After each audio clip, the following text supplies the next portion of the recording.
Hey there guys, welcome back to the planting channel. Just been out in the garden today doing some work with some trees, and it's been our first frost today since November, so 2 months. We've had -1 this morning. There's still frost on the grass out there, and it's quite cold when you're used to more mild weather. Just a few days ago we had 11 degrees. So I've just been out there doing a bit of garden work. I've been repotting trees and such, and I came across my endangered native Isle of Arran Whitebeam, one of a few native British trees that is endangered.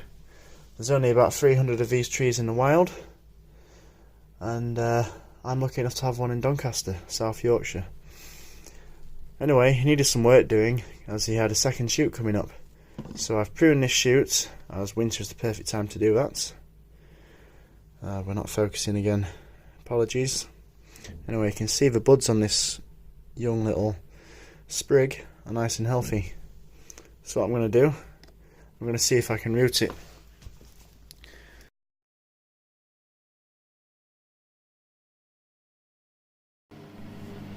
So just giving my Nitrozyme a good shake, as it's been a while since I've used it. I'm just going to put a little bit in this beaker.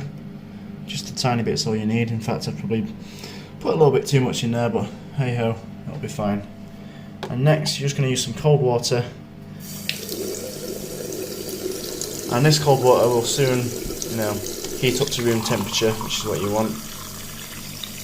You're going to fill it up quite a way, nearly to the top. And by doing that, you've got as much of that sprig in this nice growth enhancement as possible. And as a result, more and more of the bark will start to wake up in there and hopefully send out roots. I've done this before with elder trees and willow trees, which are both really easy to root in this method.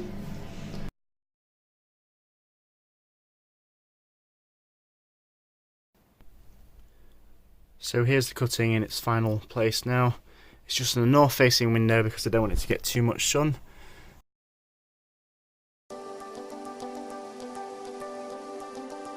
Within a week or two, you'll start seeing little white bumps on the bark, which is under the surface of the water.